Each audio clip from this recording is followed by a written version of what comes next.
Good morning, everyone. I'm Kathleen Gibson. I'm a woman in long-term recovery.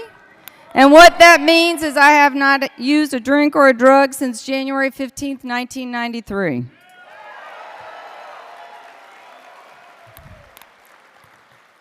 Welcome to this incredible event. I know we kicked it off yesterday with an amazing women's conference. I've never seen anything like it. There were as many women in here yesterday as we had, maybe triple the number than we had at the very first convention. Okay, I know we are a little chatty. Let's quiet down just a little bit. So in June of last year, we lost our founder, Paul Molloy. It was a very, very difficult month, I think, for their family, and I know for the Oxford House family and for the Molloy family. And someone made it just a little bit easier. And it was a good friend of Paul Molloy's. And he's here again this year. He comes very often and helps us get going for our convention. And I was very pleased that he decided he would be available this morning.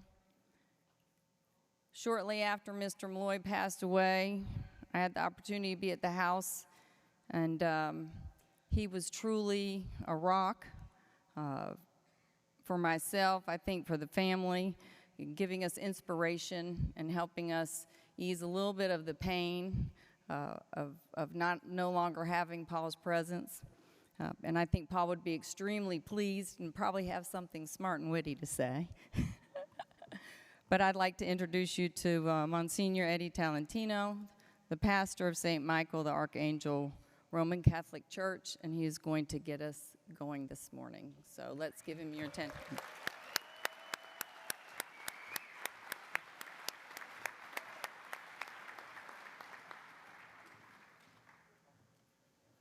Good morning. You know, as I was coming into the hotel this morning, I looked around and I thought to myself, Father, you are seriously overdressed. And then I remembered Paul Molloy was always overdressed. So I feel as if I'm in very, very, very good company. My thought also this morning is, of course, of Jane Molloy. Jane is always trying to catch me out. And there's this ongoing, I don't know what you call it, between the two of us to see who can stay on top of the pile. And so I said to her, Jane, I'm going to take care of this right now. And so I am.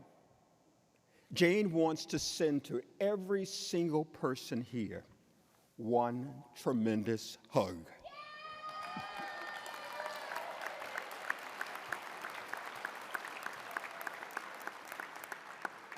And if you know Jane, you know exactly what I mean. My brothers and sisters, this theme that you have chosen, the model, the experience, the vision. I am here quite simply because of my model. And my model, of course, is Jesus Christ.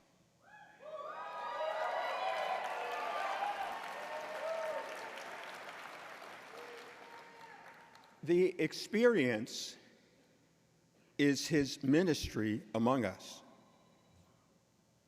And the vision, eternal life. Today, the model is you and me. The experience is quite simply this day. And the vision, health, and happiness. Let us bow our heads in prayer. Lord, this morning and every morning, we thank you and we praise you for your never-ending mercy and love. We implore your assistance in our ongoing recovery. We pray first of all this morning for all who struggle to admit addiction. You know the many struggles and the sufferings that we face each day in our world.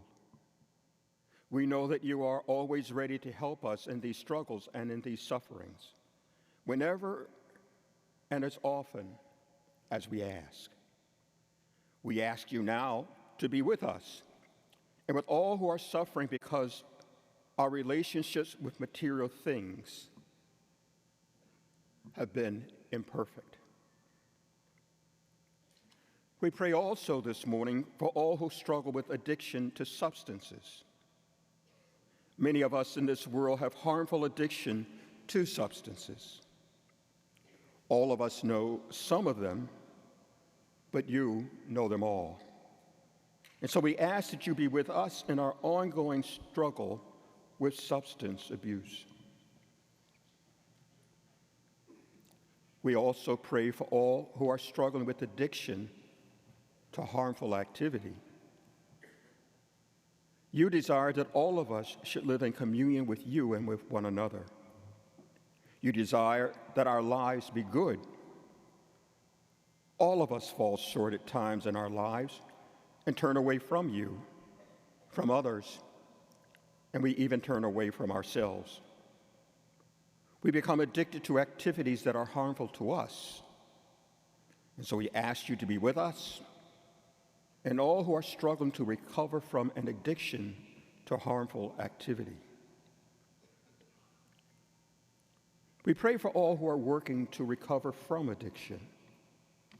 You want us to serve you in freedom and in love. You are always ready to help and assist all who ask. We ask that you be with us all as we work to recover from our addictions, sending every necessary help for recovery. We pray for all who struggle with the wounds and the suffering caused to ourselves and to others. Our struggles with addiction cause many wounds and sufferings. And not only do we struggle, but many of our loved ones suffer with and because of us. Lord, you are able to do all things. Bring healing to our pain and the pain that we cause in troubled relationships. We pray through the difficulties and struggles along our way. We pray that you help us to make real progress. You see, the path to recovery is not easy. You know that in our recovery, we will face many difficulties and struggles. You are able to help us to persevere as we grow in knowledge of ourselves. Lord, we pray for all of our struggles with our pride. Recovery is difficult if it is not impossible, if we do not admit our pride. Grant us the humility to admit that we have problems and need to seek help. You want us to live our best lives. Give us all that we need to live life fully. And we pray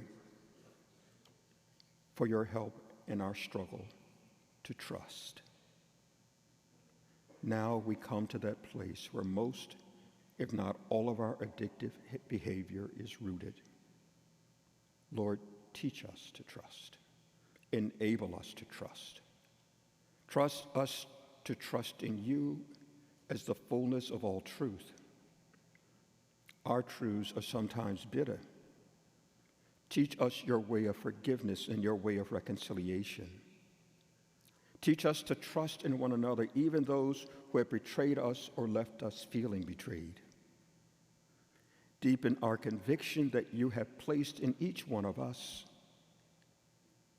Increase in us our realization that you have given to us infinite value and infinite worth. In all of these prayers, we ask, dear Lord, this morning for your abiding presence. Amen.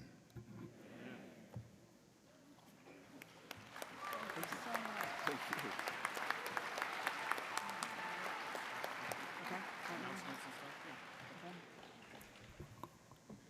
Well, we are almost totally full. Thank you, Brandy. I've been very supported this year by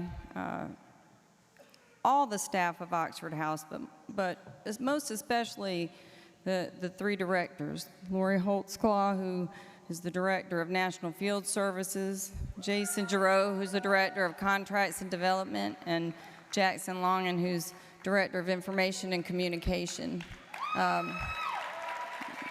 They have really stepped up in ways, I wouldn't have even thought ever possible, and really helped lead the organization. Jackson's going to come up and give us some announcements, and then I'm going to introduce our next speaker. Hopefully she will be here by then. Jackson.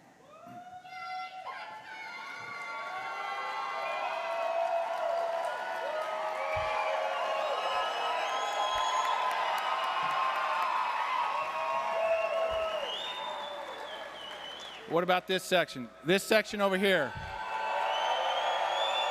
Right here? All right, in the center. Oh, that's good stuff. Over here? Oh. Over here? Oh, hey. All right, over in the end. All right, are y'all ready for this? The biggest world convention to date. Over 2,200 people.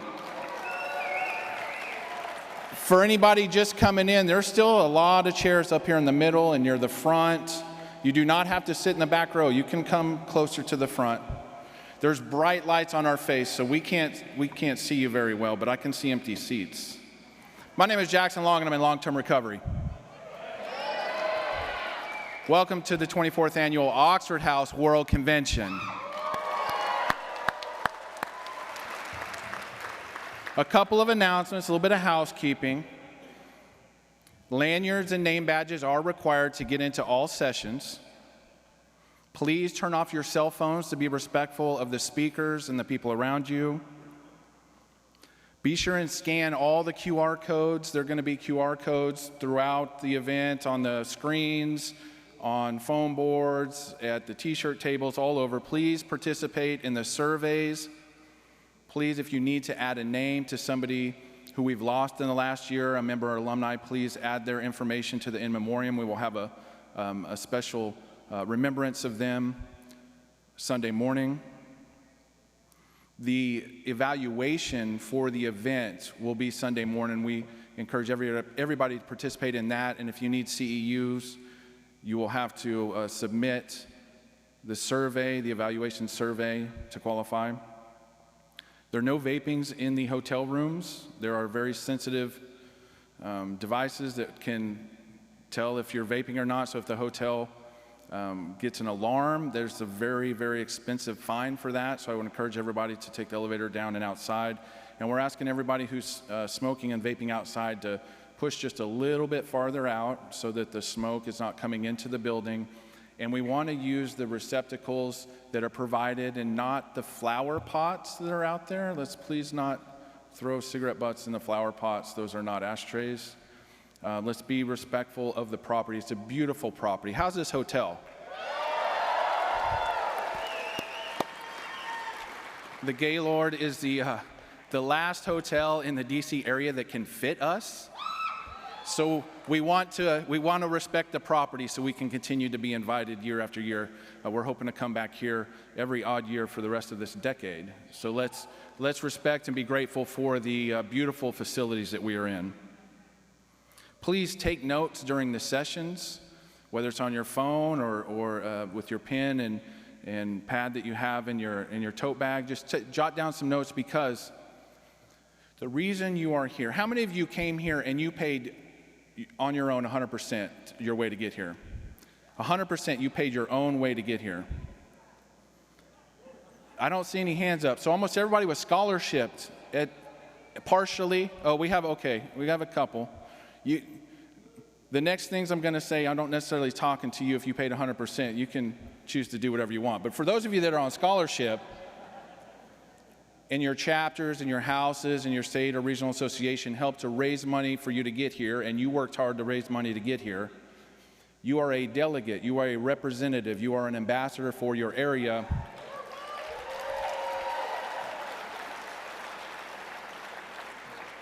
And there are some expectations. The expectations is that you participate in the sessions.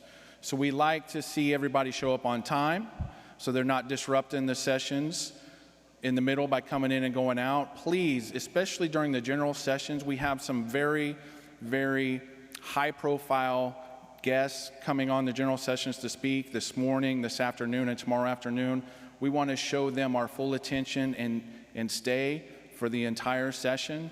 We're providing breaks throughout the event, but if you can just try to sit and be attentive and take good notes, because when you go back to your area, there are people that are in houses in the chapter right now that need to hear the information from this convention. And you are the one that they sent on their behalf, so you can take it back to them. We are live streaming too, so you can let the people know in your area that if they go to oxfordhouse.org, there is a link that takes you to the live stream, so they can tune in to all the sessions that are going to be in this room, the general sessions and the breakouts today and tomorrow. So people that couldn't afford to come, that wanted to be here, or couldn't get off work that wanted to be here, they can still tune in and get the information. So please try to be a good ambassador. Can we make that social pact today? So during the breakouts, there's going to be quite a few speakers on each panel.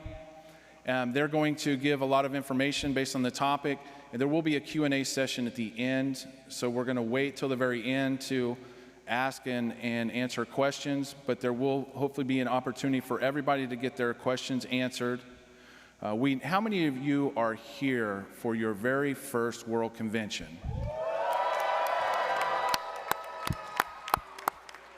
This is incredible. I want to thank everybody who helped to plan, whether you're from Oxford House Incorporated to help with the planning side with the hotel and the on-site planning and all the logistics to put it on. But I know a lot of the members and alumni, you've been working and planning for months to try to raise the money and do the logistics. We have hotel captains and getting the rooms all organized and giving out keys and manning the t-shirt tables.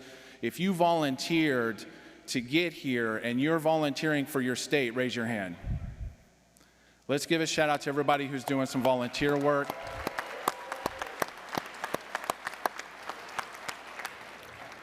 I also want to say too that we continue to grow as an organization. We have over 3,600 houses in the country. And because of the rate of growth, some of the states are starting to take notice. They're starting to see the benefit of having more Oxford houses in their state because of the hard work that everybody is doing together. From outreach worker to resident to alumni and everything in between, we are all working together to create a family, a community of Oxford houses across the country. And with that comes opportunity to work for this wonderful organization, Oxford House Incorporated. So if you feel passionate about what Oxford House has given to you, and you want to pay it forward and help the next person by opening a house and training new people and being there as part of the institutional memory of the Oxford House model to teach and train and guide and suggest and persuade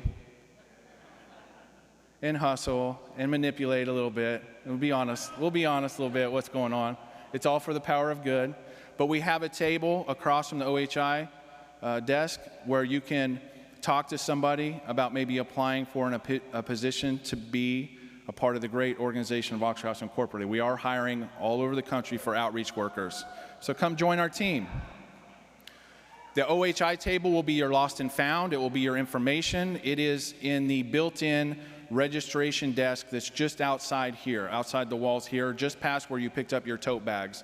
So if you lose something or if you find something, please deliver it to the Oxford House Inc., the OHI desk, so that we can make sure anybody who loses something can get it back. We've had a couple of cell phones that have been left at tables or restaurants and have been returned. So if you're missing something, we'll try to get it back to you. Also, this afternoon, after lunch, if you are part of a state that has a delegate t-shirt, a specific shirt, wear it in the afternoon general session that starts at 2 p.m. Because at the end of that session, we're going to celebrate states and houses that have been donating back to Oxford House Inc. to help us propagate the model. And then there will be group photos by state done outside. We'll give more specific instructions at that time, but wear your delegate shirts after lunch. When attending a World Convention, it's important to know that this is not a vacation. There's a lot of things to do in the area. DC offers a lot of opportunity to see the monuments, attend the museums, to walk around and see some of the sites. Because we realize where we're at, and many of you are here for the first time, Friday evening is open so that you can go as groups or individuals. You have free time to go and explore the beautiful city of DC, or take a nap if you need to rest because of the long days that we have here. But it is open for you to enjoy that. So let's try to encourage everybody from your areas to be up early, to be on time for the sessions, to participate and show good attendance, and maybe not sneak off and go tour DC and take a bunch of selfies while there's general sessions going on. Because, you know, there's people watching on social media. Everybody's watching on social media. So if you do decide to sneak out, which I'm sure some of you probably will, you're not going to listen to what I'm telling you. Just don't take any selfies, because you're going to get caught if you take some selfies at Washington Monument and we're here in a general session taking state pictures. So. But we want everybody to have fun. We want everybody to enjoy themselves. We want everybody to learn something. We want everybody to feel a part of. Strongly, strongly encourage you to get outside your comfort zone a little bit. Maybe not spend all of your time with the people that came from your chapter or your town. Hang out, get to know some of the people from the other states, from the other areas, visit their tables so that you can grow and learn, because what makes Oxford House so great is the organic system of operations that we have within the confines of the model, this organic common practices that grows up and develops. So you may talk to somebody and be like, wow, what you guys are doing over there is really, really amazing. You have a alumni association that's going really strong. We want to start one. Or your state association has a few extra officers than ours does. How did you make that happen? So talk to each other and learn from each other. And don't forget, there are some things that we want you to do while you're here. Yeah, there's a lot of states that have some really cool swag and t-shirts and coffee mugs and all the things. We want you to participate in the raffle so that we can see your faces when you win one of the prizes, one of the big prizes. So buy some raffle tickets. We also want you to visit the World Council table so that you can learn about the World Council. We're going to give an explanation about the election process later this morning for those of you that are interested in running for World Council, but they have a lot of subcommittees that meet on a monthly basis that need participation from members and alumni alike. So there is a lot to do here. Nobody should be bored at a World Convention. You should be highly caffeinated. Have they run out of coffee yet down in Red Bulls? We try to tell the stores, we try to tell the local areas that I think CVS has probably been cleaned out of some of their stuff. How many of you walked to CVS to load up that mini fridge in your room?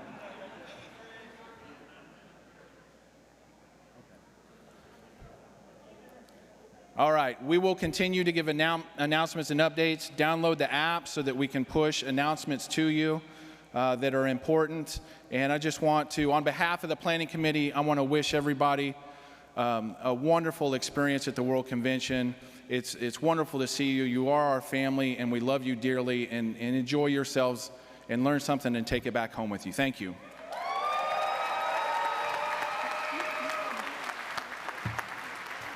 Thank you, Jackson.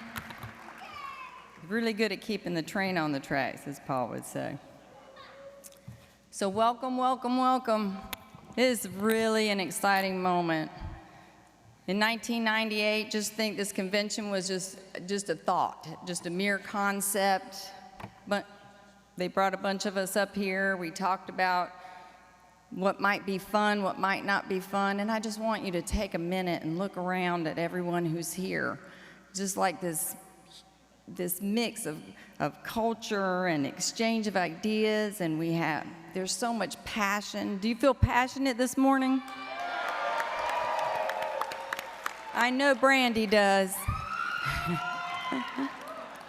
It is always incredibly amazing to me when I look out at 8 o'clock in the morning on a Friday morning of Labor Day weekend, and I see all of your faces, knowing most of you have already been up, you've already had coffee, you've already had breakfast. It's an incredible, incredible moment. Throughout the convention, you're going to have an opportunity to do so many things and talk to so many people, and I encourage you to meet somebody you don't know. I always say that one of my favorite things about Oxford House was I can go anywhere in the country and just about be able to meet somebody from an Oxford House now.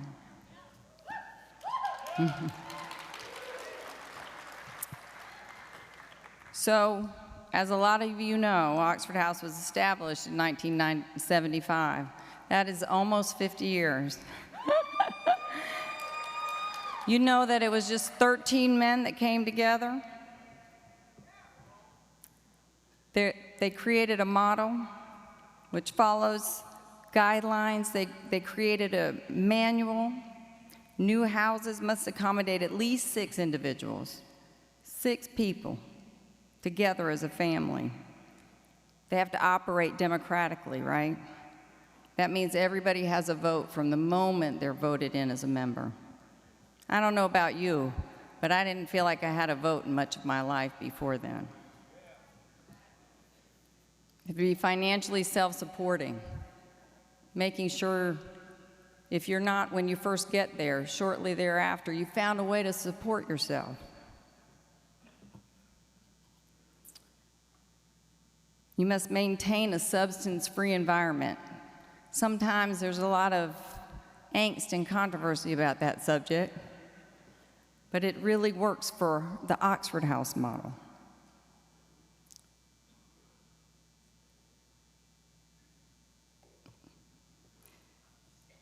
So we talk a little bit about the experience. For those of you that have got to participate in previous conventions, often you'd hear Paul talk about Charlie. Charlie was that new member that moved in. His experience was about personal growth, finding out that he could vote, could have a voice. He could have friendships. He might not want to even be there for a few minutes. When I first moved into Oxford House in 1993, I was going to stay for 3 months. And here I am 30 years later.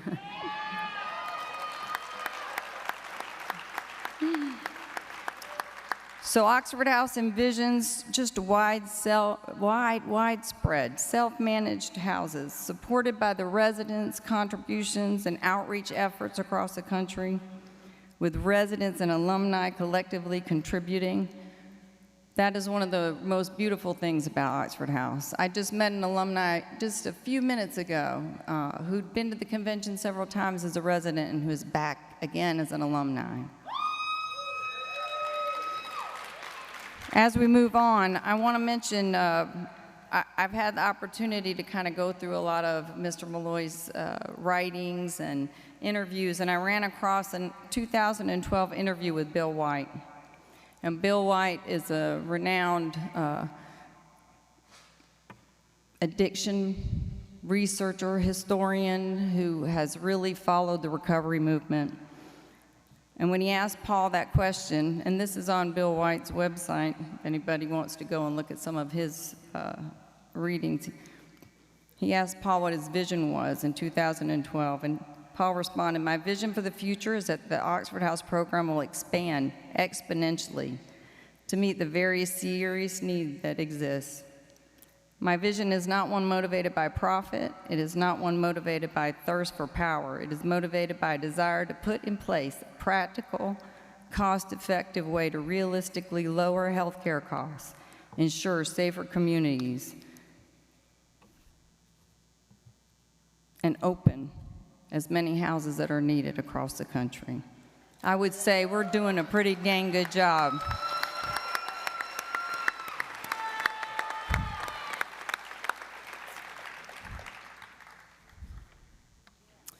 So this morning, we're very, very pleased to have someone join us, Dr. Miriam Delphin-Rittman from SAMHSA. As we gather under the theme of the model, the experience, and the vision, and we delve into all the discussions we're going to have about shaping the future of recovery, support, and community empowerment, and helping all those people that are really still suffering, I'm really privileged to introduce a remarkable individual who embodies these principles by her tireless efforts. Dr. Miriam Delphin-Rittman, serving as the Assistant Secretary of the Substance Abuse and Mental Health Services Administration, known as SAMHSA to a lot of folks. She brings a wealth of experience and a compelling vision to the forefront of our collective journey towards a healthier society. She has a very distinguished background in mental health, substance abuse, and public policy. Her career to the well-being of individuals struggling with these challenges. Under her leadership, SAMHSA is evolving into an agency that understands the nuances of recovery and actively promotes a vision of healing and community support. And I got to participate in some of that this week on Monday. Myself and somebody else from Oxford House were over there where they brought together different people from the Housing Administration, HUD, and recovery housing to have some real conversations about what it looks like for people in recovery today. And we appreciate that. As we explore the model, the experience, and the vision during this convention, we're gonna look to Dr. Rittman and Dr. Kelly, who's going to be introduced in a little while, their contributions to the recovery community and to research. Ladies and gentlemen, help me extend a warm welcome to Dr. Miriam Delphin-Rittman.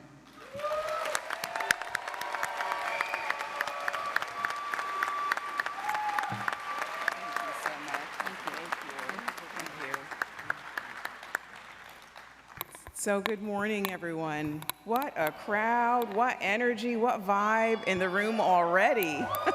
Woohoo! You all are awesome. I mean, before I even came to the room, it was wonderful to just see folks, beginning to come in, and just you could feel the vibe and the energy that already is here in this space. And so what a gift and opportunity for me to be able to be here and spend a little time. So appreciate the invitation, and thank you for participating in our recovery housing meeting this week. We so try to embody the and really implement in all we do the principle that recovery is real, recovery is possible. It is one of our cross-cutting principles. We believe in nothing about us without us, and so it's so helpful to be able to be in spaces where we can have real, meaningful conversation about the ways in which we are embarking on the work and the ways in which we need to continue to move forward to make it meaningful, recovery-oriented, person-centered. And so what I'm going to share this morning, and I believe I have some slides here. Are there some slides? I'm going to share a bit about some of our work, as it relates to recovery, and just want to make sure, are there slides? No, okay. If not, I can just describe them, but as we know, today is September 1st, so it's the beginning of Recovery Month, and woohoo!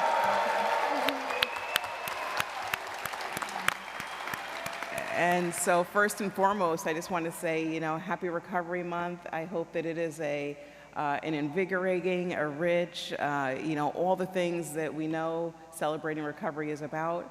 We often say that September is certainly an important month, but we know all year round is, in terms of the work we do, about lifting up and advancing recovery.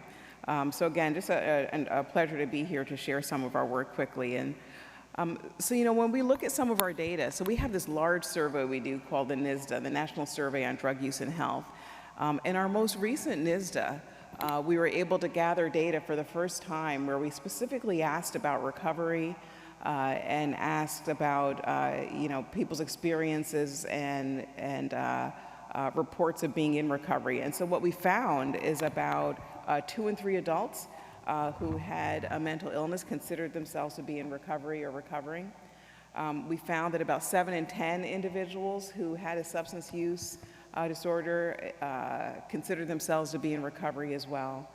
And so we are really pleased that later this month we'll be disseminating a report that really drills down further into some of our National Survey on Drug Use and Health data, looking specifically at individuals in recovery and sharing some of the quantitative data that sort of speaks to individual sort of recovery experiences in terms of sort of overall wellness and well-being and social connection and all the things that we know recovery is about. So really excited about that.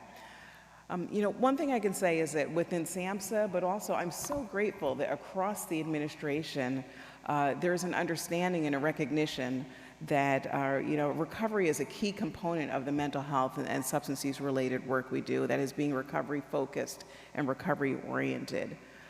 In terms of substance use recovery, earlier, actually about 2 years ago now, we developed an overdose prevention strategy within HHS, the Department of Health and Human Services, working across all departments, so NIDA, National Institute on Drug Abuse, SAMHSA, NIH, really across CDC, and we came up with 4 pillars of the strategy, ultimately to help to address overdose.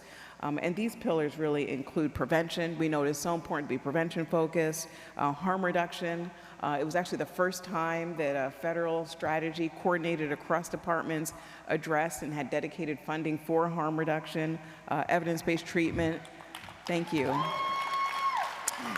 Thank you. And we're, I have to say, we're just thrilled about that. We're thrilled about the funding that has been allocated for our harm reduction work, and then the last pillar is for recovery support, and I'll share some of our work there as well. The slides. Okay, so we'll go to the next slide, and thank you so much for, so this is what I'm going to cover, just talk about Recovery Month real quick, some of our programs. Yep, next slide. That's some of the data I just shared. Next slide. And so this is the overdose prevention strategy. You see the 4 pillars there. One thing that we do see in the current budget, there's about $140.5 million increase and $5 million increase in the strategic prevention framework, and then about a $50 million increase in our community harm reduction program initiative. So we're really excited about that. Yeah. Next slide.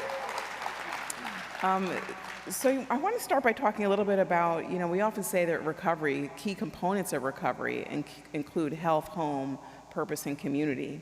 And we know home and housing.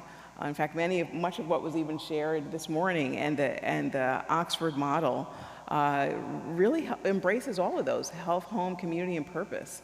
And so in terms of some of our grants that address individuals who are experiencing homelessness, a recent report, for example, showed that in 2022, about 122,000 individuals experienced homelessness, and about over 95,000 struggled with a chronic substance use disorder. Many of the programs and grants that we fund are often grants that can cover and support programs and initiatives that insurance don't necessarily cover. So it's an opportunity to get really creative and truly develop programs and design programs to meet individuals and communities where they are and truly be person-centered and recovery-oriented. So just a couple, for example, we have our grants to benefit homeless individuals. We call that our GABI grant.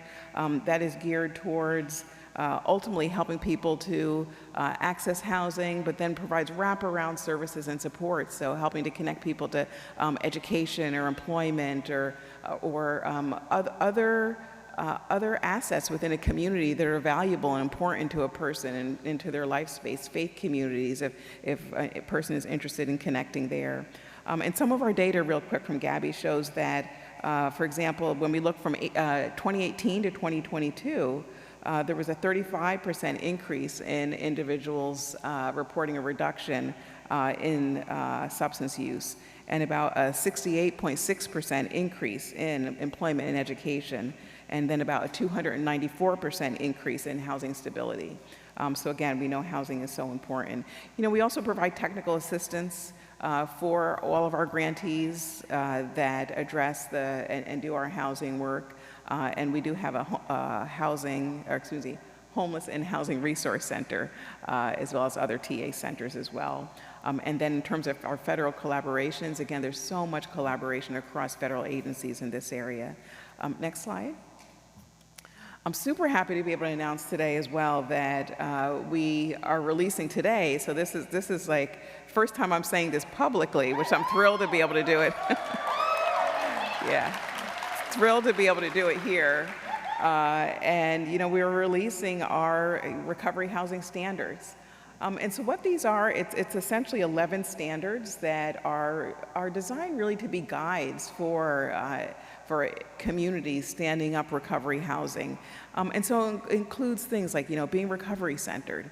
And it's so important to have sort of the individuals who will be accessing the housing at the center of the planning of the work.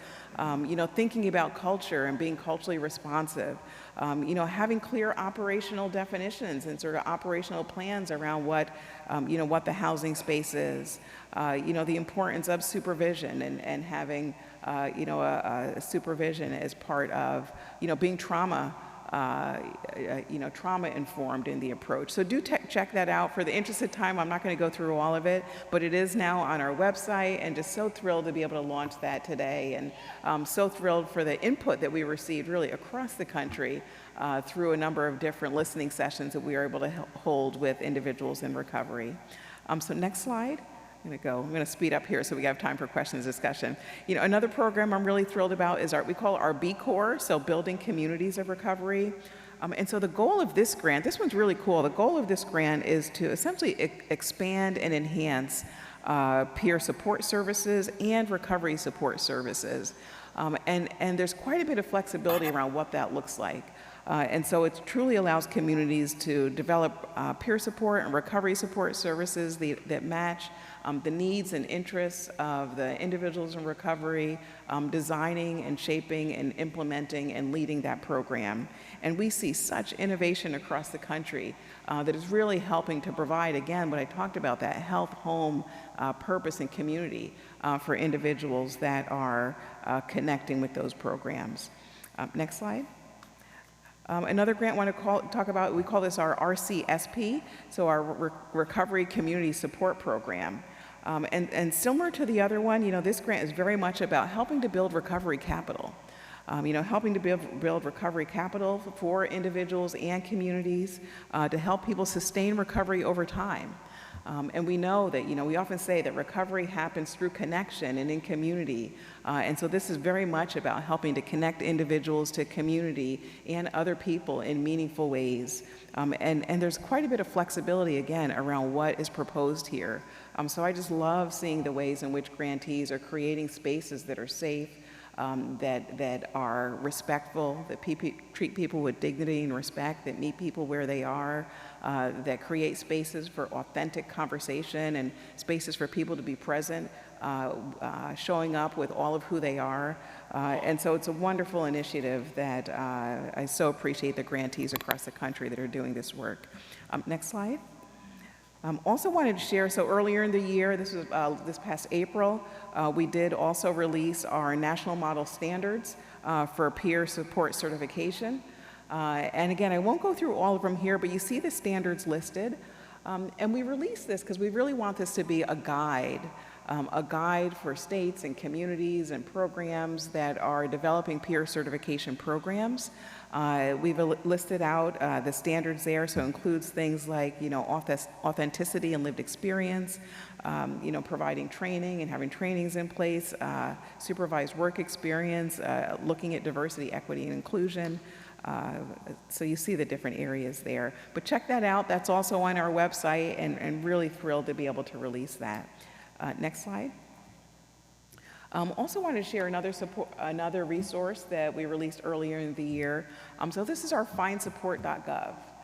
And what this is it's for individuals, so we also have a findtreatment.gov.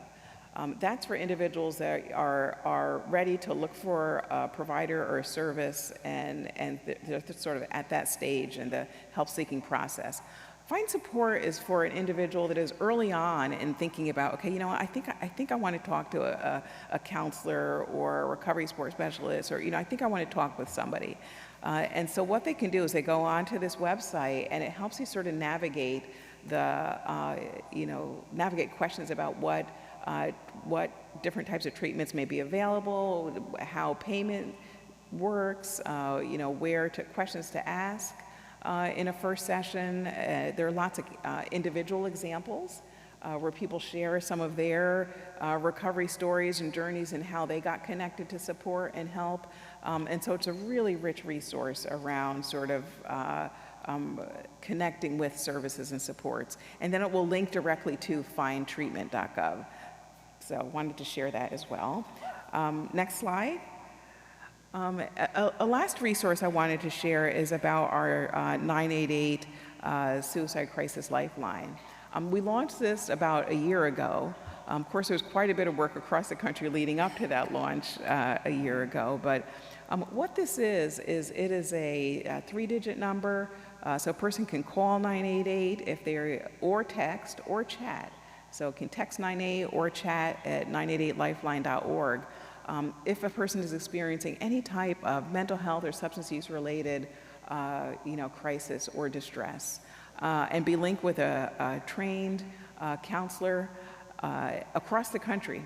And so if an individual needs additional support, there is mobile crisis available, and if an individual needs additional support, many states are beginning to stand up crisis receiving centers as alternatives to emergency departments. The really exciting thing about this, we know as a function of the pandemic, people have, as a nation, we've struggled, and we've seen in terms of behavioral health, there's been sort of increased mental health and substance use related challenges. With 988, in the 1 year that we launched it, we had about 5 million contacts across the calls, texts, and chats. So 5 million people reached out to get help and to get support. Yeah, thank you. Thank you. And for me, that is so heartening. It's 2 million more than the previous year, but often it's that initial reaching out that for an individual can help them to continue to advance, on the recovery journey, or for an individual that is in recovery to sort of reach out and get additional support and additional help. And certainly, we know there are multiple pathways to recovery, but 988 is just one opportunity for a person to connect and be able to speak with a compassionate counselor. You see the texts have gone up about 1,135%, the chats about 141%. And what we know is that's largely young folks. It's largely young folks, so that is the preferred mode of communication. And so that has been a viable and real useful resource for folks. Next slide, please. So looking forward real quick, so some other things that we have on the horizon that we're real excited about. We are looking to do cost-benefit analysis of peer respite programs. So we are going to look state by state. We see wonderful models popping up really across the country, and so want to do a good environmental scan of what is out there and what some of the models look like and some of the really important impacts we're seeing. We're also going to do a report looking at financing peer support services, again, opportunities to enhance substance use disorder peer workforce. Again, another state-by-state analysis because we're seeing such innovation across the country. We think it's so useful to be able to catalog it and have it in one place and then outline some of the best practices that we're seeing within some of those models. So excited about that. And then we're also starting a project where we're looking to develop, again, just guidelines, but national guidelines around effective SUD specialty treatment. And really looking to address some of the inconsistencies. We see so many different approaches. And so looking to be able to map out some of the approaches that are out there to be able to have a better sense nationwide of what some of the substance use related programs, some of the components of them in terms of looking at things like, for example, screening or different assessments that are in place, different psychopharmacology that may be incorporated, incorporation of peer and recovery support services, really the full gamut. It's an opportunity to look at and catalog. Next slide. And so last, I just want to, again, it is Recovery Month. There is so much going on. I am thrilled that we actually have our own QR code now. I love these QR codes. They're like everywhere. But if you go on this QR code, it will link you with our Recovery Toolkit. And the Recovery Month Toolkit has just a range of different activities are happening. For example, next Friday, we're going to do our first recovery walk in downtown DC. I'm really excited about that. Awesome. Awesome. So, if you're in the area, absolutely come out and join us. I know Faces and Voices is having an event at Union Station. We'll be participating in that. And then we'll be walking from Union Station over to the Capitol for the recovery walk. Then on September 20th, we'll be releasing our NSDA report, so National Survey on Drug Use and Health, releasing our recovery report. And then on September 30th, I'm sure everyone's heard there is a Mobilized Recovery Day of Service. Yes, awesome. So thrilled about that because, it's an opportunity to really be involved, to give back at the community level. And so that's more information is available about that on the website as well. So again, Mobilized Recovery Day of Service, September 30th. You can attend an event, you can develop a give back or day of service event, and all of the information is there on the website as well. So again, thank you so much for the opportunity to be there. Thank you for the love because I could feel the energy and the vibe in the room. And yes, thank you. Thank you.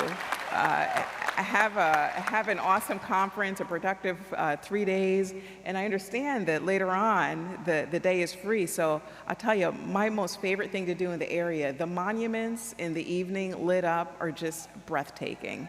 They're amazing. So I hope you have time to get out and check out some of the monuments later this evening. But again, thank you for the invitation to be here. Happy Recovery Month, and happy to open it up to any questions if we have time.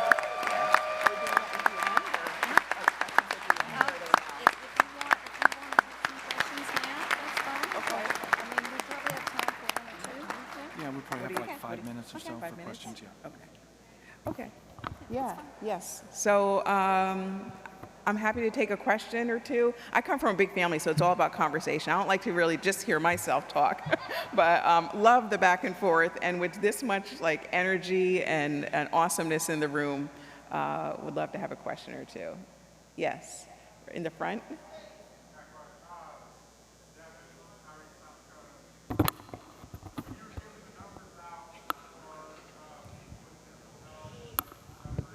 And I'll repeat the question. But yeah. Somebody's talking. I'll repeat the question. I can. We have microphones in the back. They're on stands. So if you could ask your question in the microphone.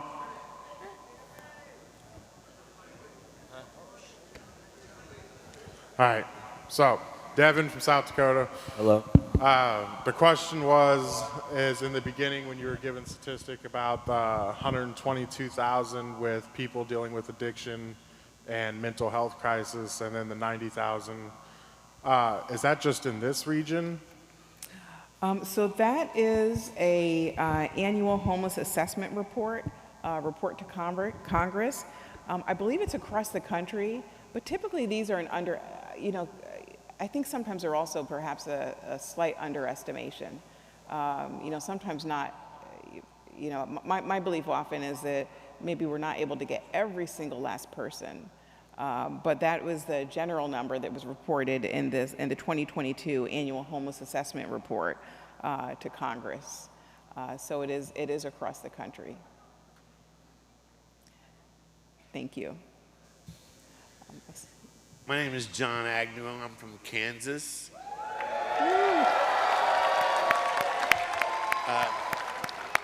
I chair the Governor's Behavioral Health Services Planning Council. I chair a subcommittee for peer support in the state of Kansas, and we're trying to expand peer support services and raise that level of peer support up. You talked about funding for peer support to increase that workforce, which is what we're trying to do also. That's part of what my subcommittee is, one of the things that we want to do. How does that look for SAMHSA? Is that talking about increasing wages for peer support workers? How does that look for you? So for our grants, so any one of those grants that I talked about where individuals in recovery are part of the workforce of that grant, those are full salaried positions. We believe that is vitally important to be able to have grow and expand the peer recovery workforce. In fact, that's why we put out the certification standards. We also will provide technical assistance to groups, whether you're a grantee or not.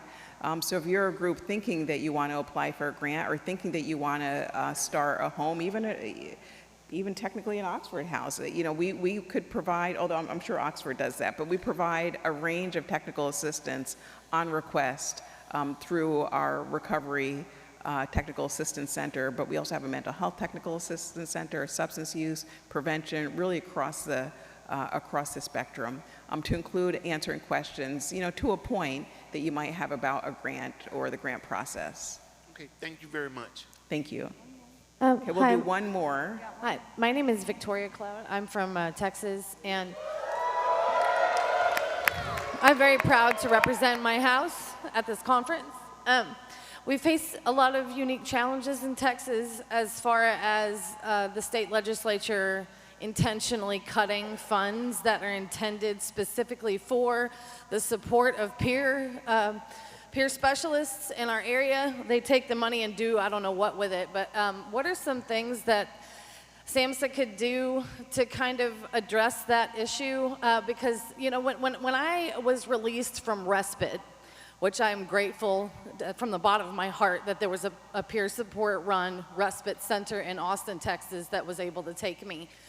It became my responsibility to maintain my mental health, to guarantee that I was able to maintain the level of serenity that was present in the house.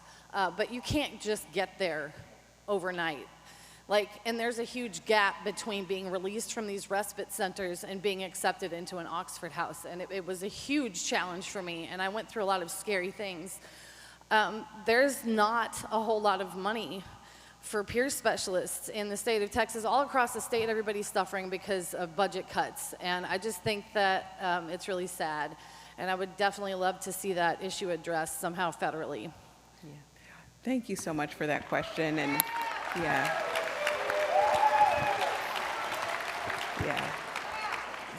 such an important question. And thank you for the work that you do. So. This gets a little bit complicated. So we can't, we don't have that much voice in state budgets because it's a state government thing. But what we can do and what we do is sort of maintain our commitment to the range of areas that are part of, that we believe are a really important part of the recovery and sort of mental health and wellness spectrum. So I say all that to say, so that means continuing to include and fund the block grant. So we fund states to include Texas with the mental health and substance use block grant. We fund states to include Texas with the SOAR, State Opioid Response Grant, with PATH. It's a homelessness related grant, and just a whole slew of other grants. So the state budgets may be, there may be decreases there. What I am so grateful for is that since I've been Assistant Secretary, this is an area that Congress, in a bipartisan way, our budget has increased significantly. I mean, really significantly, meaning then that the resources we're able to allocate and give to states have increased as well. SOAR's increased, our block grant resources have increased. So maybe things will level out there in terms of what's ultimately implemented at the state level. But again, thank you for the question and for the work that you all do, and certainly see us as partners in this work, journeying alongside the work that you do with you. So thank you.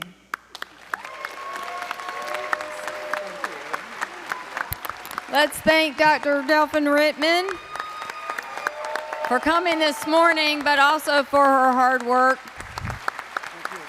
And Dr. Delphin Rittman, we want you to know that Oxford House has over 200 events happening on September 30th for Mobilize Recovery Month. Because when asked, Oxford Houses always step up to the plate. So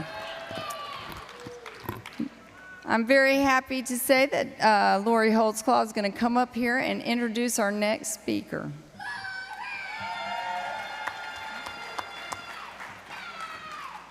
Good morning, everyone.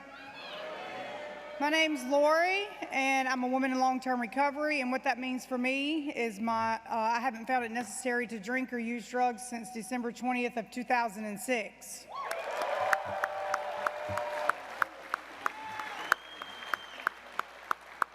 My very first World Convention was in September of 2007, and I was about a month out of incarceration.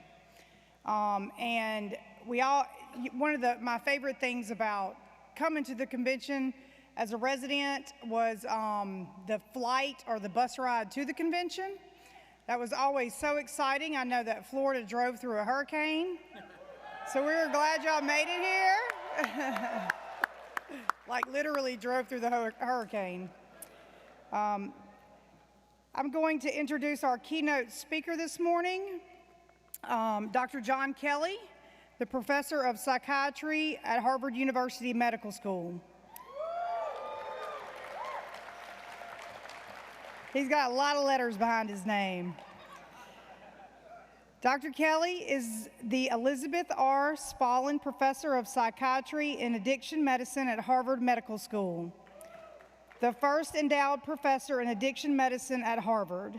He is also the founder and director of the Recovery Research Institute at the Massachusetts General Hospital, the associate director of the Center for Addiction Medicine at MGH, and the program director of Addiction Recovery Management Services. Dr. Kelly is a former president of the American Psychological Association's Society of Addiction Psychology and is a fellow of the APA and a diplomat of the American Board of Professional Psychology. He has served as a consultant to the U.S. federal agencies and non-federal institutions, as well as foreign governments and the United Nations. Dr. Kelly has published over 200 peer-reviewed articles, reviews, chapters, and books in the field of addiction medicine. And he was an author on the U.S. Surgeon General's report for alcohol, drugs, and health. His clinical and research work has focused on addiction treatment and the recovery process, mechanisms of behavior change, and reducing stigma and discrimination among individuals suffering from addiction.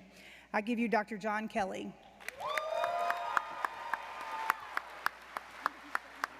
How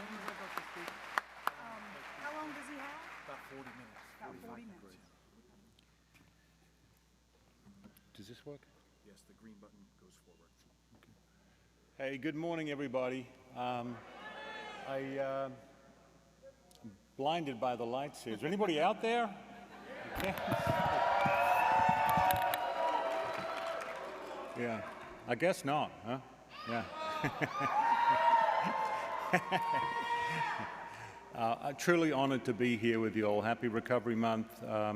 Delighted to be back. I had the privilege and honor of speaking here at prior conventions, and it's always an honor. Thank you to the committee for inviting me. I always love, as has been said this morning, the energy of recovery, of rebirth, a second chance, new life. You can feel you can feel the energy of life and the opportunity for life again right here in this room. You feel it. You pick it up. It charges my battery, my own recovery battery. I'm in recovery myself, 35 years, I hope.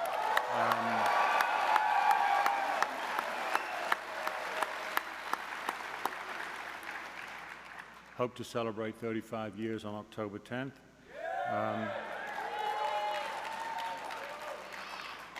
And I'm only 29 years old, so I mean, how did that work?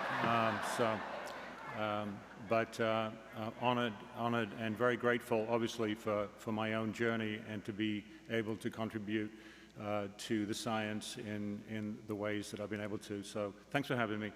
I'll tell you a quick story because I almost didn't make it. I was on the way from the airport last night, and I got into a cab with a very lively cab driver.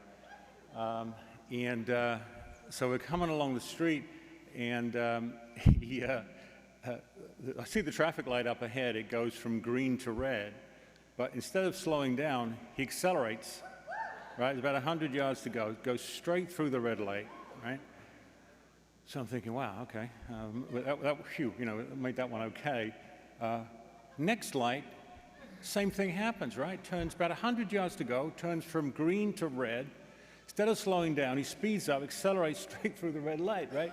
So I said to him, I said, wait a minute. I said, excuse me, do you realize, you know, you're going through these red lights? I said, isn't that dangerous? He turns around at me and says, no, he says, you don't understand. He says, my brother's been a cab driver in this town for 20 years. He never stops at red lights, never has, never will. Don't worry about it. Right? So anyway, so we're coming up, I can see we're coming up close to the hotel, right? So, and I see, luckily, the last light turns from red to green, so I think, good, we're safe. So, of course, what happens, instead of going through the green light, he puts on his brakes and screeches to a halt at the green light. So I said, what are you doing? It's green, you can go. He said, oh no, he says, you got to be careful. He says, my brother could be coming in the other direction.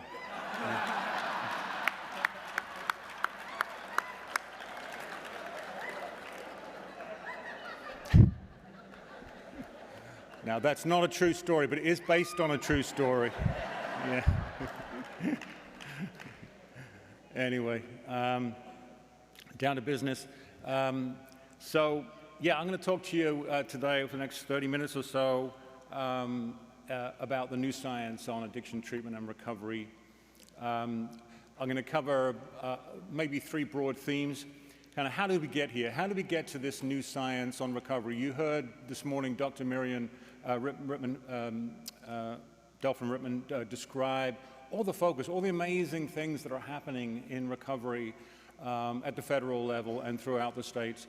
And the Oxford House movement, of course, has been a major player over 50 years now. We're hearing, you know, coming up with 50 years. Amazing, amazing work. So congratulations to you all on what you've done, because you know, all the amazing suffering that's been alleviated through the Oxford House movement and lives saved. So it's just incredible. So I'll talk a little bit about how we got here to this moment in time. So I'm going to zoom out a little bit at first and talk about the last 50 years before I zoom in and talk about what we're learning about the ingredients of recovery and the processes and milestones of recovery. So a couple of years ago, we reached a 50-year milestone in 2021. This was since the initial declaration under Nixon of the so-called war on drugs. Now, that war on drug declaration, where Nixon famously described, quote, drug abuse as public enemy #1 back in 1971, we've come a long way. We've learned a lot since then. I think that initial rhetoric and focus was associated with a harsh, punitive, kind of almost militaristic approach to addressing this endemic and intermittently epidemic problem that we have with alcohol and other drugs. But it also marked a concerted focus not just on criminal justice, but on health and public health. And I would argue that in the last 50 years, we've moved away from the harsh, punitive criminal justice approach towards a broader public health approach. I think today we wouldn't describe drug abuse, or we wouldn't even use the term abuse these days, thankfully. But we would describe these disorders as not as a public enemy number one, but as our top public health problem. Now that shift in rhetoric has been underwritten by a lot of the things that we've learned in the last 50 years, courtesy of the research that's been done in the clinical and public health realms, which has helped us to understand many things about addiction, its causes, its clinical course, its impact. For example, 50 years ago, we did not know that half the risk for addiction was conferred by genetics. Some of us are protected just by virtue of our DNA. Some of us are more vulnerable, 4 to 8-fold increased risk for people with the genetic predisposition. So right out of the gate, some of us just have a higher chance of developing addiction, all other things being equal. We didn't know this 50 years ago. This has helped to reduce the stigma and blame around these disorders. We also didn't know about the impact in the brain. I'm sure you've all seen these fancy colored images, neuroimaging studies that have been conducted to understand how chronic exposure to alcohol and other drugs changes the brain. And these adaptations in the brain, as well as neurotoxicity, the cellular death that occurs as a function of chronic exposure to neurotoxins like alcohol and methamphetamine in the brain, can change the brain. And these changes, both the neuroadaptations and the neurotoxicity, we call addiction. And this is what happens, this compulsive use to use despite harmful consequences, the impaired ability to regulate the impulse to use despite harmful consequences. This is what we know today as addiction, of course, and we can understand it more clearly as a result of the neuroscience that's happened, particularly in the last 30 years. Again, this has helped to reduce stigma and blame and discrimination. We're not out of the woods by any means, don't get me wrong here, but it's helped. It's helped put a dent in the stigma and discrimination and prejudice against people with addiction problems. We've also learned a lot about treatment and recovery, and also just how long it takes for people to get into recovery. The good news is, as Dr. Miriam Delphin-Rittman mentioned this morning, roughly about 70% of people with a lifetime substance use disorder, that's an alcohol or other drug use disorder, will achieve remission. All right? Now, that's hopeful, right? That's very hopeful news. These are good prognosis disorders. Now, I'm not discounting the pain, the suffering, the loss, the unnecessary premature deaths that have occurred, of course, that we hear about every year in relation to the opioid epidemic most recently, of course, in recent years, but also alcohol and other drugs. But as this graphic shows, it can take a while to get into remission and in recovery. If you look in the middle here, after people start seeking help for an alcohol or other drug problem, these are adults with clinical addiction. It takes roughly 8 years after people start to seek help and about 4 to 5 treatment episodes or mutual help engagement episodes before people are able to achieve that first year of remission, that first year sober.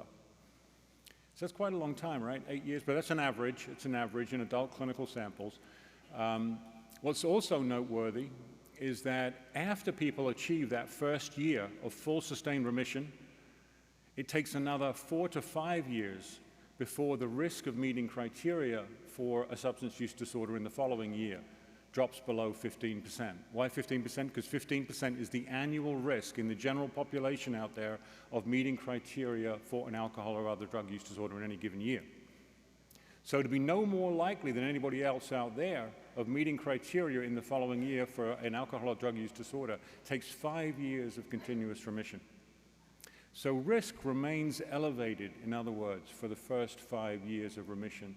Again, it doesn't drop to zero after that. We know people are susceptible to relapse throughout their life, but it drops to the same level as the general population risk. Now, the obvious question is, what can we do? Can we speed this up?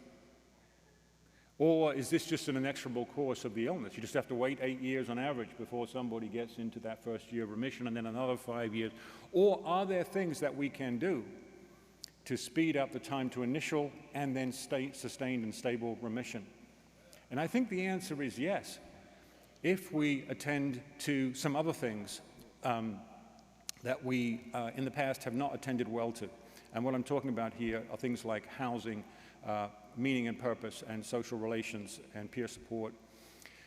I often use this metaphor of a burning building. I think if we've done one thing right in the last 50 years, we've recognized that there is a crisis, that the building is on fire, and we need to put the fire out. Right? We've done a reasonably good job at things like detox, stabilization, acute care treatment. We've poured a lot of energy and resources necessarily into those initial phases, right? Because we have to put the fire out first. The problem then becomes, how do we keep the fire from restarting? And then also, how do we help people rebuild their life? How do we provide the scaffolding and the building materials that people need to rebuild their life? Not only that, but what about the building permit? Oftentimes, people have a criminal conviction that remains when they get into recovery, and that prevents them from getting access to the very things that they need to start building their life in recovery. A job, a bank account, some housing, education, training, all the things that people need can be denied because of prior convictions. And this is something that we need to address legislatively to help people be able to find employment and housing and all the things that people need, the building materials, the scaffolding, and the building permit. And these building permits are absolutely critical. Nothing will take the wind out of the sails of somebody's motivation by telling them, sorry, all the doors are shut because of something you cannot change that happened in the past. What do we call these things? All of these materials, the jobs, the housing, the social relations, we can think of as recovery capital. Recovery capital is like other capital. It's something you can draw on in your recovery bank account that can help you recover. These can be mental health, it can be physical health, it can be motivation, coping skills on the inside of us, as well as our social relationships, housing opportunities, financial, cultural. Now, why is all this important? Is because these aspects of recovery capital can help address these two known deficits that we've discovered in the last 50 years, courtesy of the research that's been conducted. We know that when people are starting recovery, they are at a physiological deficit. There are major changes that have gone on, of course, in the brain and the body, broadly speaking.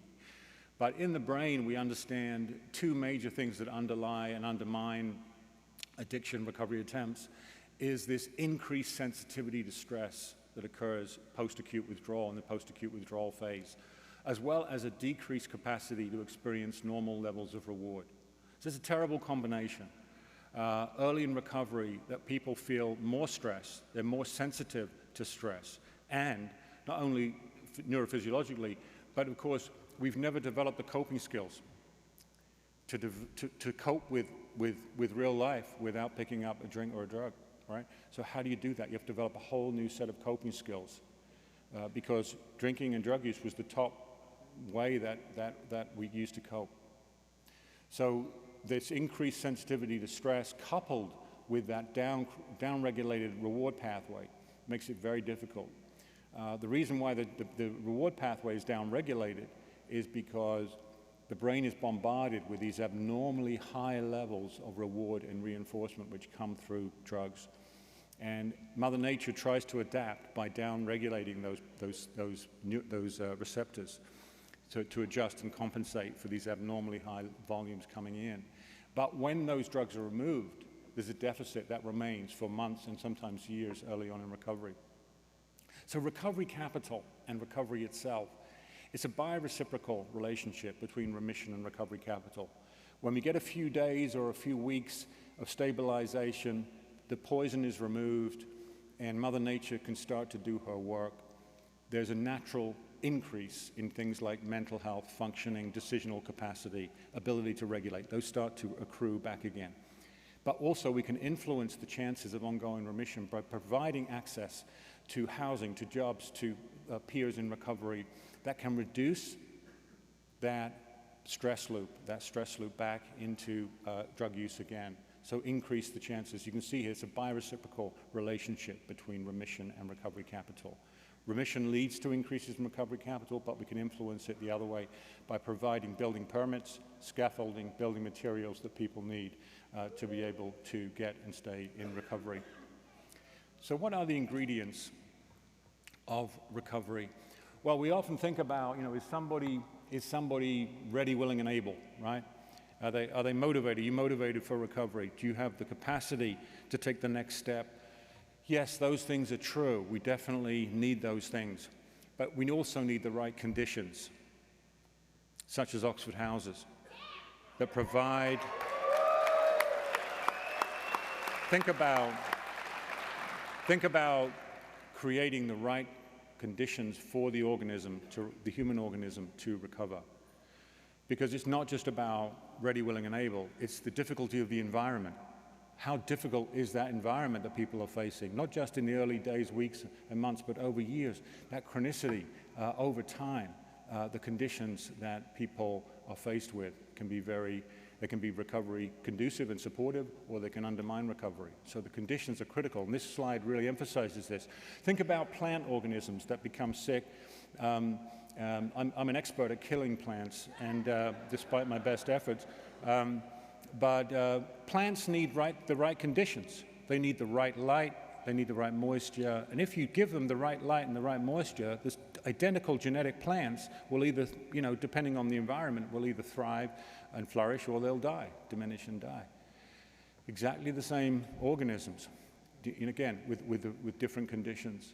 And I think of, and we call that photosynthesis, right? And I think of recovery as a kind of psychosynthesis, in that if we provide the right conditions for people starting a recovery journey, then that makes it much more likely that that human organism can recover. What are those conditions? I think broadly speaking, they cover the basis here as what I call here a saner approach to recovery. And the saner starts, what it specifies is the social, the activity, the nutrition, and the emotion regulation. You can think of the social here as the soil through which all the other nutrients of recovery are absorbed. You experience that right here with your peers in recovery, the people on the journey that can give you support, give you hope, that can role model recovery, and transmit recovery by that role modeling. So that social piece is so important. Activity, not just physical activity, which helps our brains and bodies to recover, but also things like housing, jobs and educational activity as well. Nutrition, just eating regularly, of course, is critically important. 3 meals a day, but then also increasing the balance of antioxidants and other things which can increase brain health and recovery. And I think all of these things result in emotion regulation. Very important to be able to cope with emotion and the challenges of day-to-day recovery and life on life's terms. Now, emotion regulation, one could argue, is a consequence of the other three, but also we can affect that directly by things like cognitive and behavioral therapies and other kinds of specific therapies which can help us to understand emotion and regulate that better. So all of these things then can add up to what I call here a psychosynthesis, creating the right conditions for recovery. Again, ready, willing, and able, yes, but what's the nature of the conditions that people face and how can we maximize those? So there is this kind of, as I've specified a little bit already, a kind of a neuroscience of recovery capital. We understand much more clearly now how the brain is affected by chronic exposure to different substances. It dysregulates and affects these neurocircuits here related to reward, memory, motivation, impulse control, and judgment and decision making. And again, these two deficits can be offset by, we're understanding now, by these social aspects, not just in the way that we normally think about it. I think intuitively we know when we're feeling upset and we talk to a peer or or a family member or a friend, we feel a bit better when we confide in them. We talk to them, we share about it, we feel better. Now, under the hood, there is a whole neuroendocrine system which is going on. We're beginning to understand what is it about social support which helps to offset this increased sensitivity to stress, which is a major precursor to relapse. So we're understanding at the neuroendocrine level, the neuroscience level, how these social supports and housing and the social factors in housing can offset and also upregulate downregulated pathways. So this is also helping us to understand at the more micro level exactly how things like housing, jobs, peers, these social supports affect not just our psychological and emotional well-being, but at neuroendocrine and neuroscience level too. Now, all of these things, all of this new knowledge, I think, has really underwritten and inspired the growth of these recovery support services, one of which, of course, is recovery housing, and a major part of recovery housing is the Oxford House movement. But also, and we've learned a lot, and I'll show you some of the evidence, but we've learned a lot about these other structures which have enabled, facilitated, helped people recover. Mutual help organizations like AA and NA, and increasingly others, as well as recovery coaching models and educational recovery, collegiate recovery programs, recovery high schools, as well as many others. The advantages of these is that they're a good match for the undulating risk of recovery. As I mentioned, that 8 years before people get that first year of remission, that's a bumpy ride into recovery. You all know it. I know it. It's a bumpy ride. But people, if they keep moving in the forward direction and get support, they will eventually get into remission and stable remission. But these resources then, they're helpful because they're a good match for this undulating course. They're available, they're accessible, they're low cost or no cost, they're flexible, they're enduring. What are we learning scientifically? Well, the good news is that the science is supporting what people in recovery themselves have known for a long time, that these things work to sustain remission and build well-being and flourishing. This is a study we did a couple of years ago that was published. This was a systematic review conducted using the most rigorous scientific review system called the Cochrane Review, which is recognized worldwide as the most rigorous evaluation of any kind of clinical approach to different medical problems, including addiction. And this was subjected, here we subjected 12-step models, so these were 12-step treatments linking people, in this case with severe alcohol addiction to Alcoholics Anonymous, relative to randomizing them to receive some other kind of treatment, like cognitive behavioral therapy. For patients who are randomly assigned, and there were 11,000 patients across 27 studies, patients who are randomly assigned to receive a linkage to AA versus another kind of treatment, not only had as good outcomes on every single outcome except abstinence and remission, which they did had 20 to 60% higher rates of remission than patients who were assigned to other kinds of treatments, but they also did that at a vastly reduced healthcare costs. In fact, we estimated that if clinicians linked patients to AA who had severe alcohol addiction in the United States, we'd save about $15 billion per year in healthcare costs, while also increasing remission rates by 20 to 60%. So think about that in terms of the power of peers, the power of lived experience in the communities in which people live and work. Again, that flexibility, the availability, the accessibility, the low cost. You know, because of these data that have emerged, we're understanding now just the value of these indigenous, ubiquitous, community-based recovery support services like AA, NA, other groups, which support recovery. That's why I refer to AA and other groups like it as the closest thing public health has to a free lunch. It's the closest thing available to a free lunch in public health. because of the widespread impact of these community-based resources. Again, they're not a cure-all, but they're incredibly helpful and incredibly cost-effective. They're not the only kid on the block, though. Increasingly, we're seeing the expansion of other mutual help organizations. And I liken this to kind of like a fitness center. You know, the question I often pose people is, you know, do fitness centers work to keep people physically fit? And the answer is, well, yeah, if you go, right, you have to go to the fitness center and you have to work out, and if you do that regularly, yeah, you'll get physically fit. Now, fitness centers know this, of course. So what do? They don't just provide, when you walk in the door, you don't just get 40 treadmills, and that's it. Treadmills do keep people fit. But if you don't want to work out on the treadmill, you're going to walk out of there, right? So what do?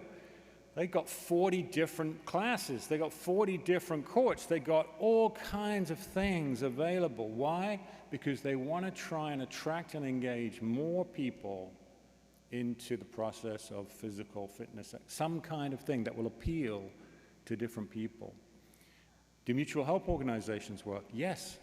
We've proven, we've shown that Alcoholics Anonymous, as one example, is a powerful way to keep people sober, but not everybody wants to go to AA, right? So what do? Now there's a variety of different kinds of mutual help organizations that are available also. This is good news because people can then select and choose something that's a right fit for them.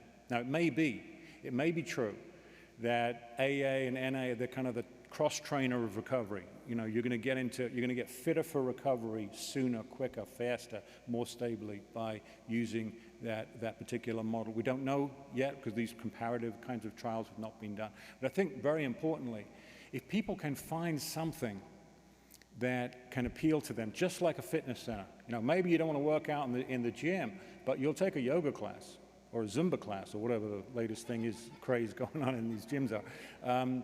But maybe you'll do something like that. Again, it's getting in the process. Now, maybe they'll go into the cross trainer later.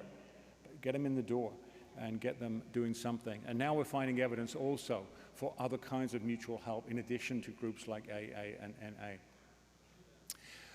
Good news about recovery housing. Again, just like the research on AA, recovery housing, this was a study done on Oxford houses. And people who, again, in this study, randomly assigned to go to an Oxford house versus go home and receive outpatient treatment as usual, people who went to an Oxford house had twice the rates of remission, right? Had 50% more likely to be employed and 2/3 lower crime and criminal recidivism.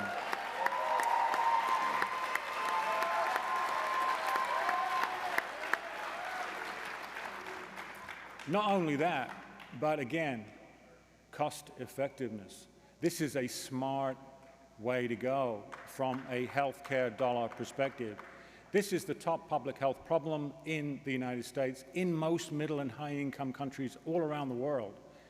And we're finding that these free, ubiquitous, indigenous, self-supporting institutions like Oxford houses, like 12-step communities, other mutual aid organizations can provide, again, this free lunch. It's a public health free lunch that we don't take enough advantage of in the clinical realm. And this is the idea here that Miriam Delphine-Rittman was talking about. How do we connect the dots between our more expensive putting out the fire kinds of interventions, the detox, the medical stabilization that often can save lives, and then how do we create the right conditions that this psychosynthesis can occur? Recovery community centers, these are another new kid on the block, both literally and metaphorically.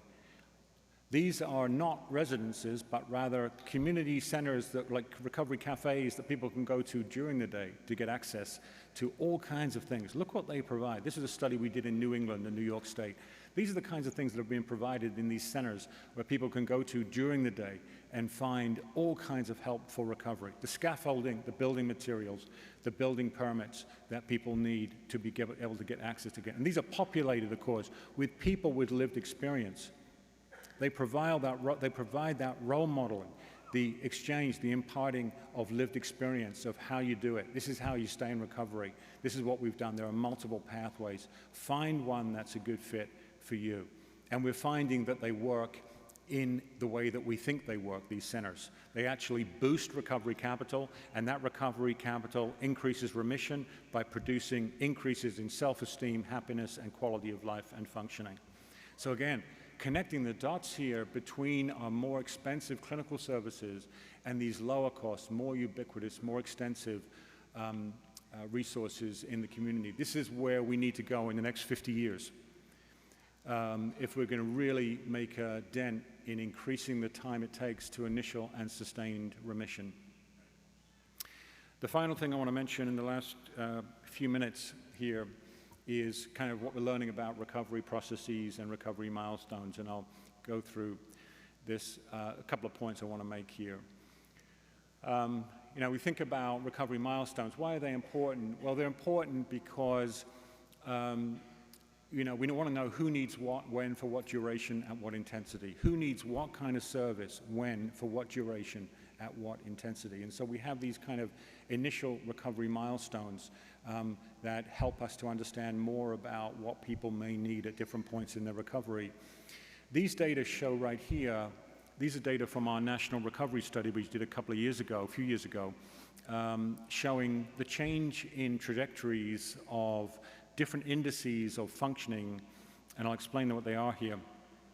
These are people with just a few weeks in recovery on the bottom of the graph, a few weeks on the left, up to 40 years in recovery, and everything in between. And up the vertical axis of the graph are indices of functioning and well-being, happiness, self-esteem, the kind of things that are associated with recovery. And as you can see, those lines going up from the left to the right, going up year over year, are things like quality of life, functioning, happiness, self-esteem. Every year in recovery, even controlling for age, because believe it or not, as we get older, we get a little bit happier, so I'm told. But even when you take that out, people in recovery show this increased benefit in functioning, well-being, year over year, with every year up through 40 years, as long as we've gotten this thing. And the decrease in distress, that anxiety and the distress coming down there nicely over that 40 years.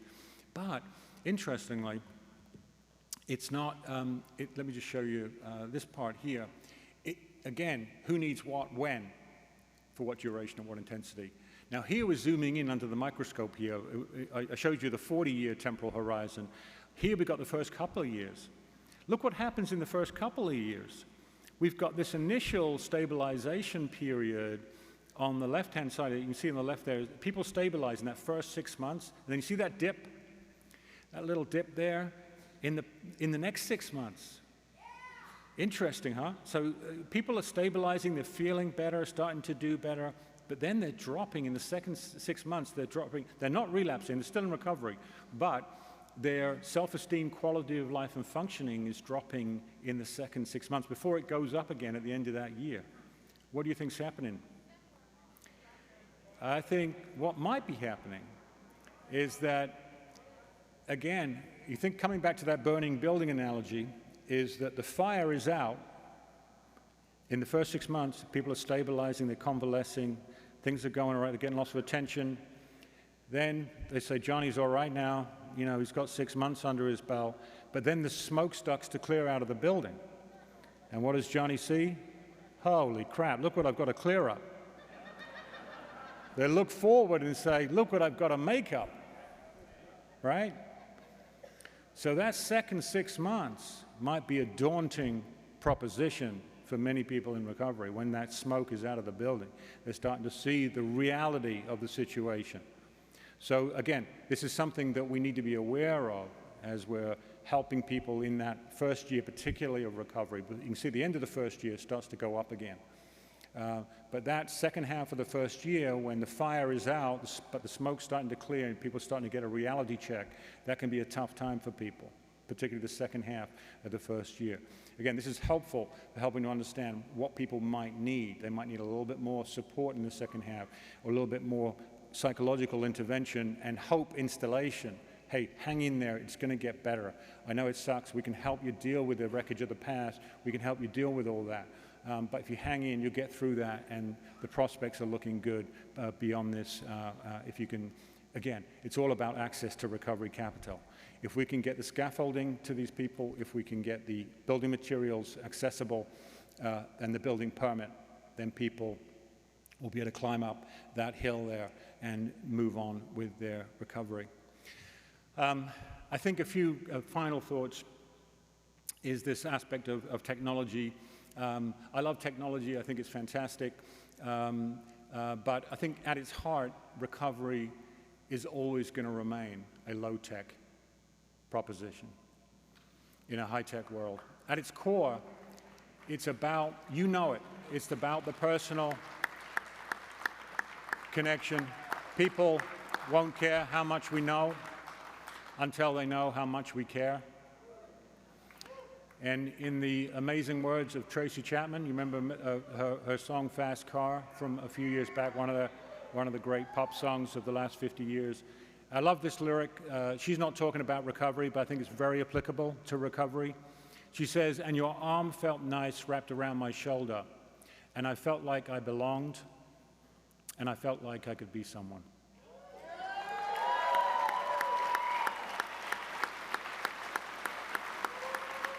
So again, you know, it's all about, you know, can we help people feel like they belong? And can we instill hope that they can be who they're meant to be? Thank you.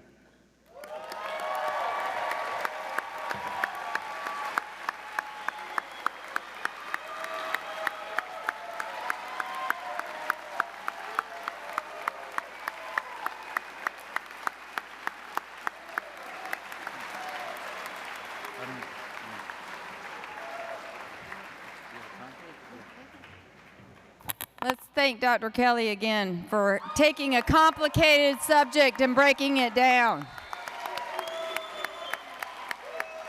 We very much appreciate you doing that for us. And I'm going to now bring up a dear, dear, dear friend of mine who is one of the people and one of the reasons why I stayed in Oxford House. He and Mr. Malloy traveled down the road and visited me in Raleigh, North Carolina. A long time ago, 29 years ago, and they took me out to Olive Garden to eat, and we sat on the patio because one of them might have smoked a pipe, and they made me laugh, and they made me cry a little bit, and I've been hooked ever since. And I'd like to introduce you to one of our board members and good friend James McLean to share a little bit about the World Council with us.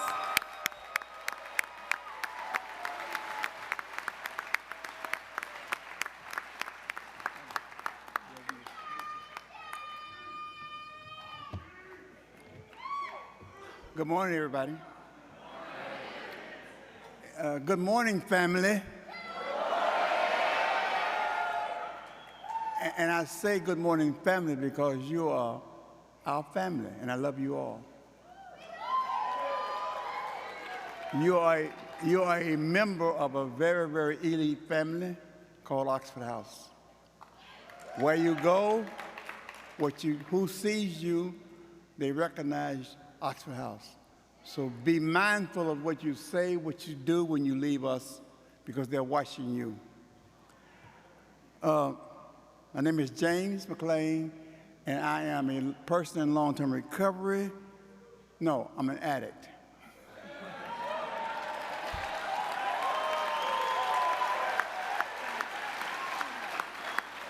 Who has not used drugs or alcohol since May the 23rd, 1982.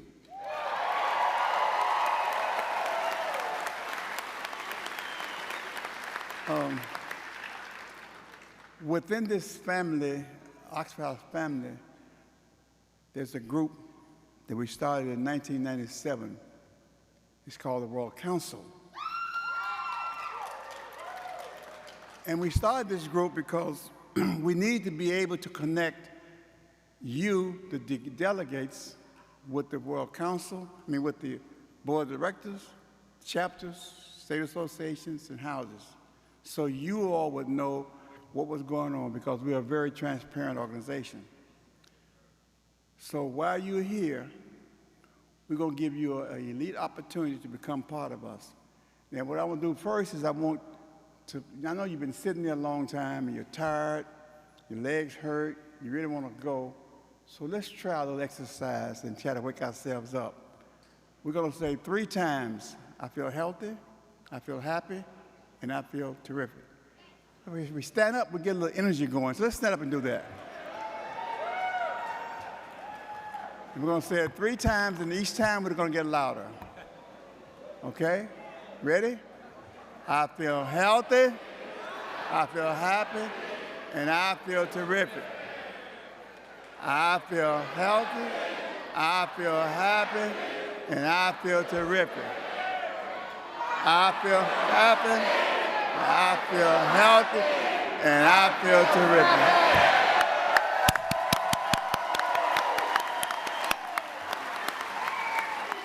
Now you feel better. I feel better. This organization, this elite group that we have within the Oxford House, it's called World Council. So you can know that we do exist. Our members are sitting over there. Will y'all stand up so they can see you all?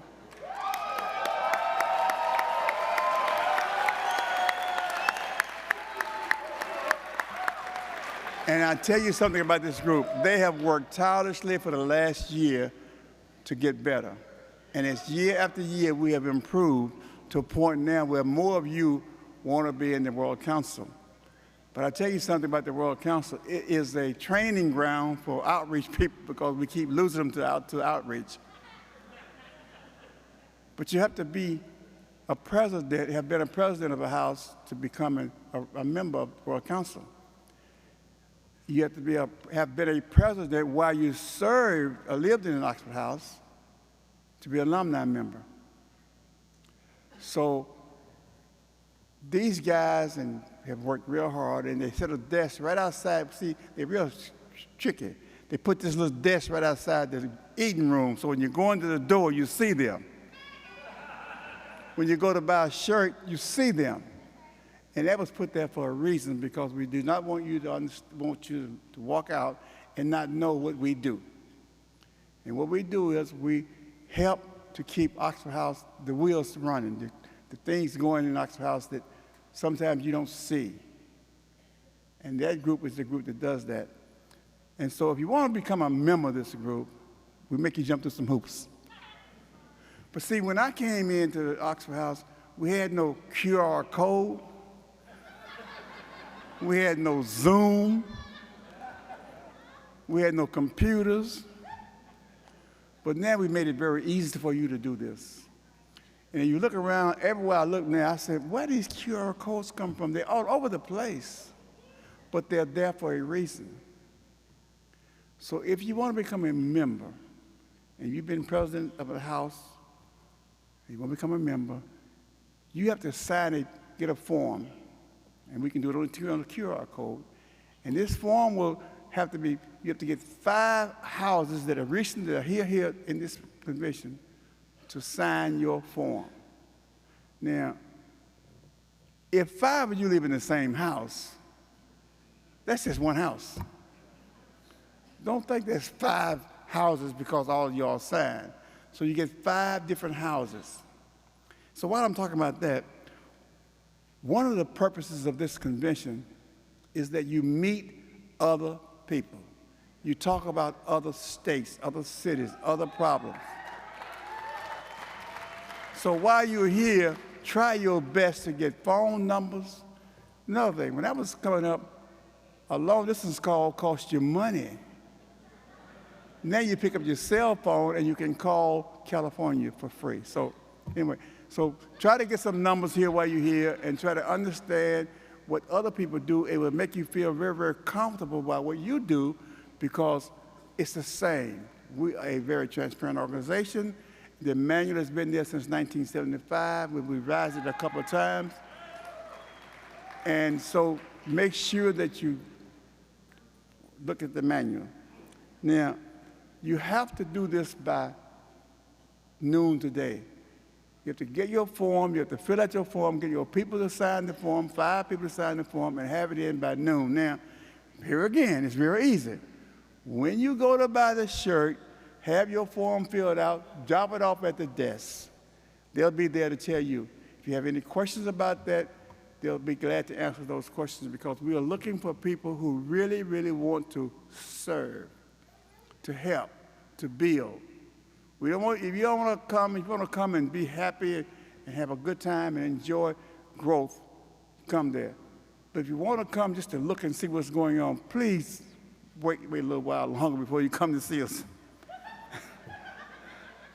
So here's the deal. You go get a form, you fill it out, you get 5 signed people to sign it, 5 houses sign it, you turn it in. But then there's another hoop you have to come through. You have to come before this body and tell this body why you want to be a part of this elite group called World Council. You do that when? Tomorrow. This afternoon. And these forms are turned in at noon. So then we'll have to evaluate. So now, see, Jackson was telling me earlier that this QR code is real cool. Once you can't lie, because it will fix you. See, this is 2023, you all. So it makes you honest, but you get the form filled out, you get it in, and you, by noon today, and see, tomorrow evening, we're going to have these people come up who got elected. So then we have 3 3-year positions, 5 people, 5 vacancies for 3-year positions, and 2 vacancies for alumni.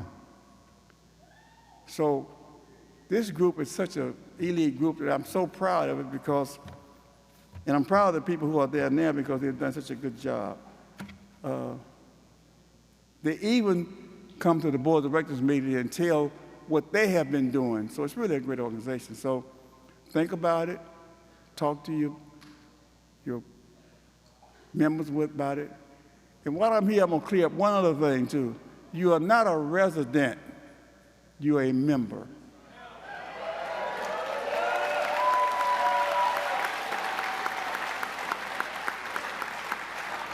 And if you want to know how valuable you are to this organization, your membership, talk to somebody in Virginia Beach and tell them you want to come down and see Virginia Beach. Can you help me out? And I guarantee they'll give you a seat in their house. So thank you very, very much. Have a nice day.